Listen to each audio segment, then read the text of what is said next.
This is going to be a fun video. What's up guys, and welcome back to my channel. As you can tell by today's title, I'm just going to be talking about what I think the Broncos need to do this offseason to improve and ultimately move up to at least the second spot in the AFC West. As I mentioned a couple times, I'm a big Bronco fan, and most times on my channel I try to just give you guys the facts and the stats, but today's video is going to be much more relaxed and heavily opinionated, so do keep that in mind. Everything's just my opinion. Not a lot of it will be stat based. I will have a couple stats here and there, but just to be clear, it's very much just my opinion. I'm sure most of you guys want to know my thoughts about the quarterback spot, and I actually have two different thoughts on this. So my first thought is that we need to go all in on Deshaun Watson. Now, as of now, the Houston Texans have said that Watson isn't available. However, if he becomes available, he's the guy that we have to go after. And honestly, I wouldn't mind giving up 3 first-round picks for him, which has been rumored. It's also been rumored that we'd have to give up 3 firsts and like a defensive player like Bradley Chubb or even just Drew Lock. And I'm going to talk a little bit about why I don't think the 3 first-round picks is that big of a deal and why it actually would probably be beneficial for us to do that. So think of it like this. Each year, there are 1,696 active players in the NFL. Also each year, there are 256 draft selections, meaning that each year, if every single draft pick worked out, 15% of the NFL could be replaced. If you do the math, it's about 7 years that the entire NFL could be replaced if every single draft pick worked out. So the chances of those first-round draft picks becoming good players, let alone generational talents like Deshaun Watson is, it's slim to none. I mean, think about all the guys that we've seen in the first round fizzle out. Trent Richardson, Justin Blackmon, Ryan Leaf, Jamarcus Russell, the list goes on and on and on. And so for me, if I'm George Paton, I'm looking at this like, hey, we can get a generational talent for 3 players who may not even be in the NFL in a few years. They may be great players, but I doubt that all 3 are going to be generational talents. For that reason, I think that we kind of have to go all in for Deshaun Watson. I've heard rumors about Bradley Chubb being involved in that. I love Bradley Chubb. I don't want to give him up. But again, a franchise quarterback is much better than a franchise edge rusher. I think we've all seen that these past few years. We have Von Miller, but we don't have that franchise quarterback. And you've seen how we've done. And I just feel like it's much better for us to have that quarterback as of right now. Especially with the young talent we have on offense, we can't let that go to waste. So for that reason, I'd be willing to give up a guy like Bradley Chubb to get Deshaun Watson. You guys ever have those teachers that say to do the extra credit so your grade goes from a B to an A, or a D to a C, or C to a B? Well, that's basically what Deshaun Watson does, except he jumps letter grades. So the last few years, we've been probably rated an F or a D, and Deshaun Watson instantly makes us at least a B. You know, he allows us to compete in our division with Patrick Mahomes and the Chiefs. You know, the Raiders have been on the rise. Justin Herbert and the Chargers looked good last year. So Deshaun Watson really bumps us up in our division, and we are honestly in one of the hardest divisions in the NFL. So Deshaun Watson will definitely help us win, you know, a good amount of games, 10 games, 11, 12 games, and that puts us in playoff contention. So I am all in on Deshaun Watson if he becomes available. If Watson doesn't become available though, I would love to see us stick with Drew Lock. Now, I have been a huge fan of Drew Lock as far as letting him develop, and here's a picture from the first 11 games he played this year, and you can see that he progressed in each phase of the year. And similar to Garrett Bowles, I feel like he's one of those players where fans trash him and eventually he'll be like one of the best in the league. And if you don't believe me on that, you can look up Garrett Bowles' stats this year. He only had 7 holding calls. He progressed very nicely. And I just feel like Drew Lock has that same sort of progression where he looks like he's not going to be very good, when in reality he can be good, and he has all the tools. We've heard that a lot of teams have looked into him and called the Broncos about him, and we've been unwilling to even entertain those talks as of now. And I feel like that's because we're worried that he'll go out and become a great player, and that's why the only reason I'd be willing to trade him is for Deshaun Watson. I know the graphic says 11 games, but he actually played 13 games this year, and in those last 5 games, he threw for 9 touchdowns and just 4 interceptions. Now, I'm sure some of you were like, that's not even that great, but comparing it to the other stats you see in the first and second phase of the season, it's actually much improved. And he even had a 60% completion rate and over 1,000 passing yards. That's definitely something that I will take from someone who's basically a rookie. You can call him a second year if you want, but he's only played 18 total games at this point in his career. And a lot of people like to make the comparison of Josh Allen and Drew Lock. Well, if you look at their first 18 games, Drew Lock actually has better stats. In Lock's first 18 games, he threw for almost 4,000 yards, had 23 touchdowns, 18 interceptions, and a 60% completion rate. Now, Josh Allen also had almost 4,000 yards, but he only had 17 touchdowns and 19 interceptions and just a 57% completion rate. Now, I will give Allen the rushing stats. He does have better stats on that. But for me, I'm looking for a quarterback to throw the ball. I'm not looking for another running back.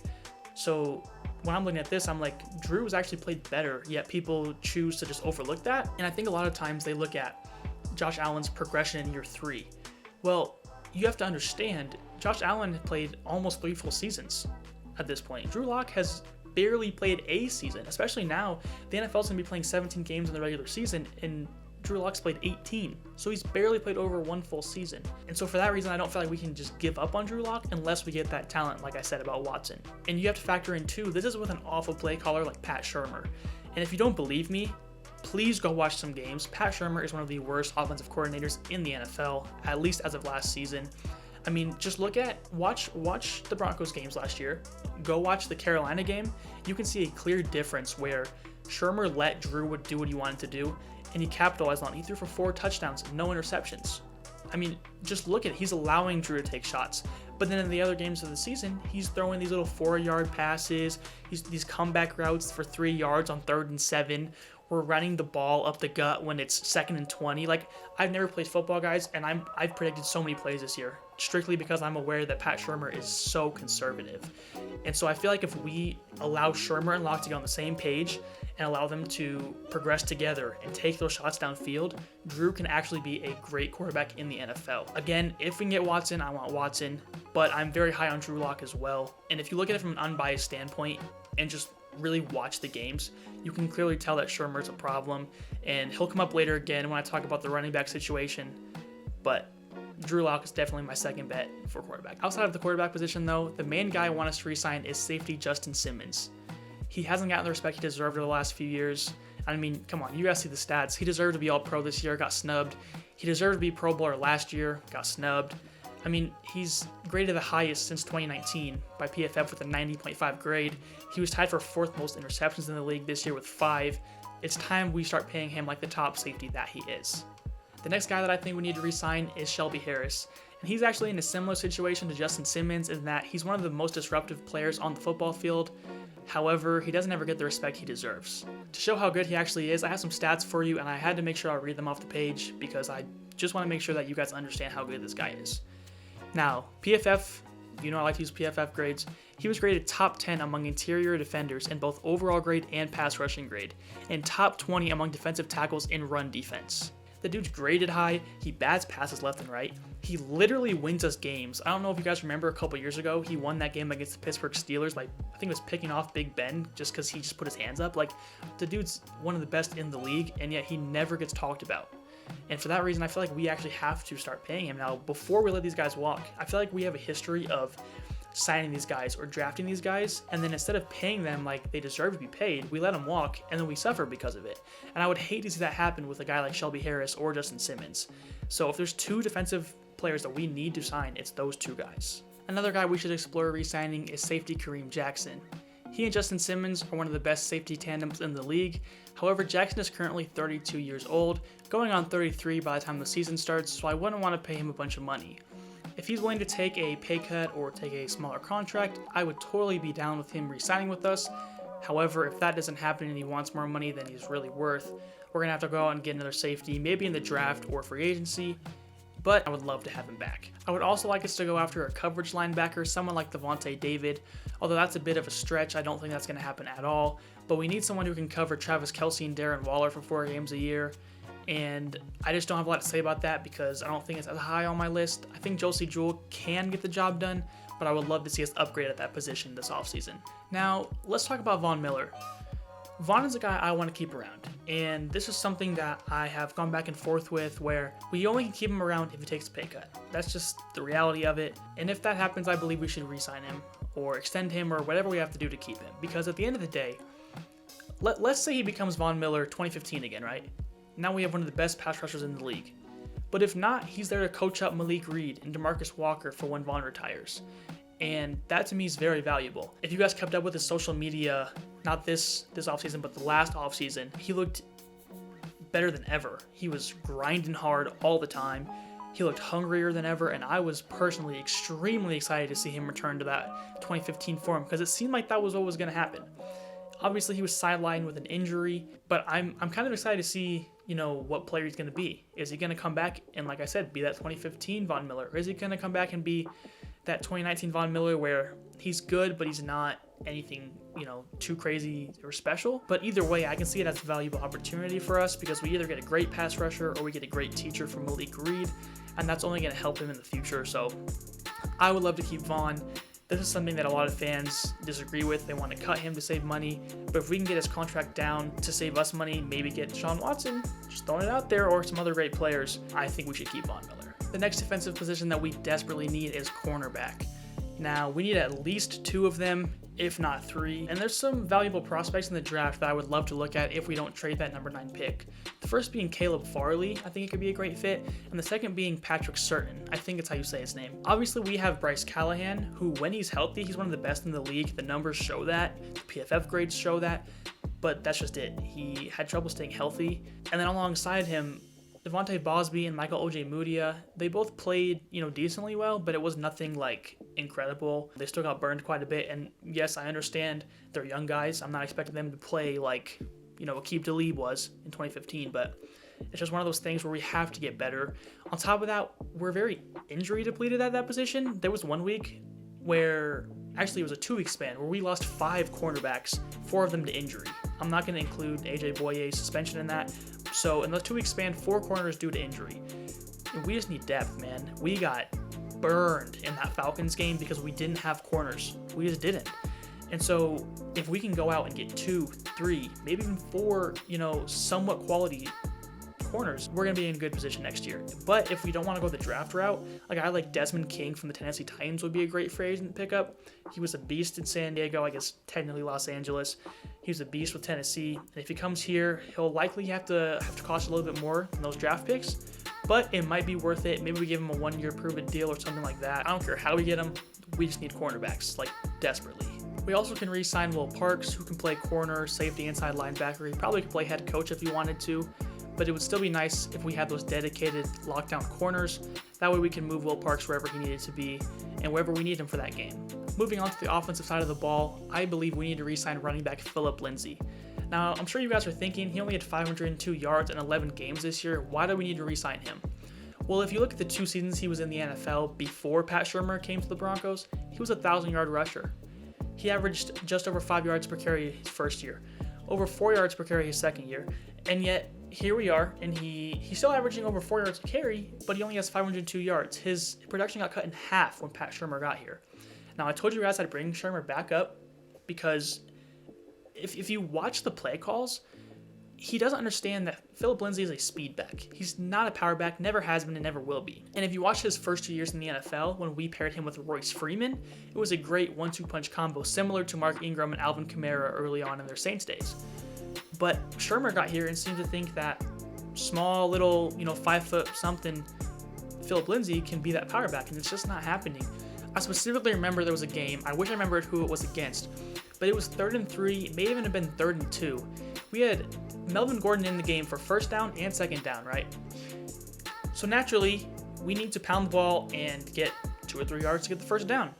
So instead of keeping him in or putting our other power back, Royce Freeman, in, Shurmur puts in Phillip Lindsay and literally has him run up the gut. What are we doing? And that's where I feel like Pat Shurmur is such a big problem for us, whereas he's conservative and then he doesn't understand his players.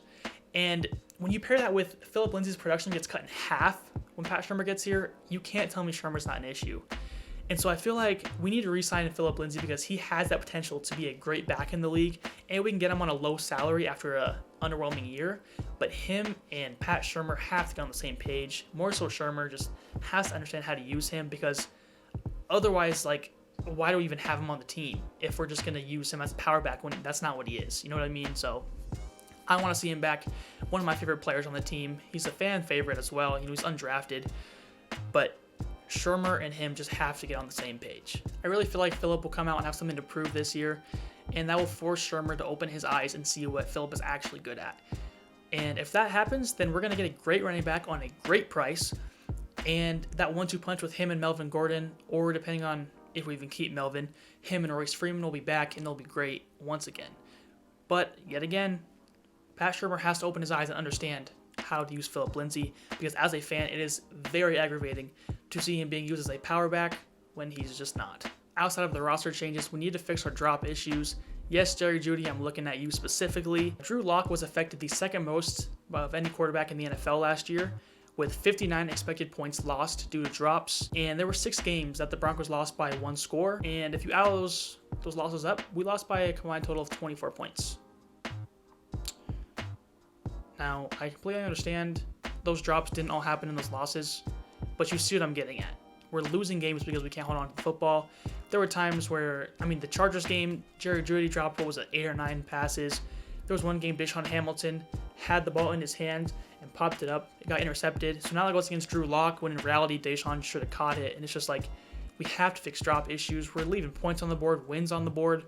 We're 5-11 this year. Imagine we win those games. And those are just the games we lost by 1 score or less. Those don't even include any games where we dropped passes and lost by 2 or 3 touchdowns.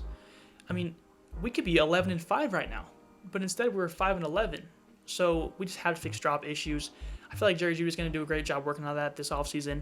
But outside of him, Deshaun has to get better. Our tight ends, Hamler, all of them have to get better. Tim Patrick was the only receiver on our team that had 0 drops this year. He's one of 2 in the league to get targeted over 70 times with 0 drops. So shout out to Tim Patrick. I would love to have him back as well. But we just have to fix our drop issues if we want to win more games next year. The final thing the Broncos need to do this offseason, and I cannot stress this enough, is get healthy. Now, I'm sure you guys are like, yo, every team has to get healthy. Like, what are you talking about? Here are some screenshots that I took during the year that show our injury problems. And we got hit hard with the injury bug. We were one of 2 teams, I remember, us and the 49ers had like the most starters on IR, like all year long. And it was just like every week, another injury. Started in the offseason. Von Miller done for a year. Cortland Sutton then got done for the year. Callahan couldn't stay healthy. Like I mentioned, the corners, a couple of them tore their ACLs. Phillip Lindsay was out the last couple weeks on IR. The list was so long with injuries, man, and we just have to get healthy. And I would rather us just take the time, slow down, take the time to get healthy. Instead of trying to rush guys back, it does us no good to rush them back. We just need to stay healthy. I feel like we heard a lot this year about next man up. But what happens when you don't have a next man? That's what happened in the Falcons game. Like I mentioned earlier, we got burned because we kept promoting guys from practice squads, trying to have them play corner. It doesn't work in the NFL. And so if there's one thing that we absolutely need to do this offseason, it's get healthy. Like, bottom line, we need to take the time and get healthy. And I understand that's out of our control, but I just had to throw that in there because we just struggled with health this season. And, I want to see that tandem of Cortland Sutton, Jerry Jeudy. I want to see him play with Drew Lock. I want to see Vaughn come back and be a monster. I want to see Bryce Callahan play a full year and show offenses what he's really capable of. Thanks for sticking through this long video, guys. I really appreciate it. Obviously, this is all just my opinion, strictly from a fan's point of view. But let me know what you guys think down in the comment section below. And let me know if I missed anything. If there's any positions you guys think the Broncos need to fill or any guys that you would like to see us sign. Drop those down in the comment section below. I love to talk Broncos. So let me know what your thoughts are down below. As always, don't forget to like, share, and subscribe. And I'll see you guys in the next video.